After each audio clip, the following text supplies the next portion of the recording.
મુખ્યમંત્રી ભૂપેન્દ્રભાઈ પટેલે વિકાસ કામોની ભેટ આપી છે। વડોદરામાં વિશ્વામિત્રી રિવાઇલ પ્રોજેક્ટની મુલાકાત તેમણે લીધી હતી। મંગલ પાંડે બ્રિજ ખાતે વિશ્વામિત્રી કામગીરીનું નિરીક્ષણ પણ કર્યું।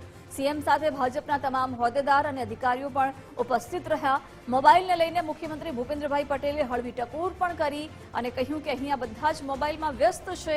મોબાઈલમાંથી બહાર નીકળવાનું કોઈને ગમતું નથી। આપણે બાળકોને કેવી રીતે મોબાઈલમાંથી બહાર કાઢીશું? આપણે જ મોબાઈલમાંથી બહાર નથી નીકળી શકતા। તેમણે કહ્યું કે સરકાર નિયમ બનાવશે તો પછી બધા ઊભા થઈ જશે। લોકો કહેશે અમારું હાટ બંધ કરી દો તો એમ કેમ ચાલે?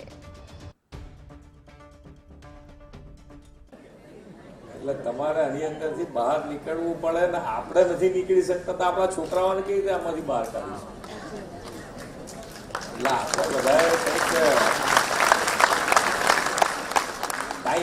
ટાઈમ્સના સ્લોટ પાડવા જોઈએ। આપણે એવું કંઈક વિચારવું જોઈએ, બધા ભેગા થઈને શું કરી શકાય, સારું આપણા માટે શું છે, આપણા ફેમિલી માટે સારું શું છે, વિચાર કરવો જોઈએ। કારણ કે જે પ્રમાણે અત્યારે જઈ રહ્યું છે એ પ્રમાણે આનો વિચાર 100% કરવો જોઈએ। સરકારને કહેશો તો સરકાર રિસ્ટ્રિક્શન કરશે તો પાછા અડધા ઊભા થઈ જશો કે ના આ તો નહીં ચાલે, અમારું હાર્ટ બંધ કરશો એ તો કેવી રીતે ચાલે?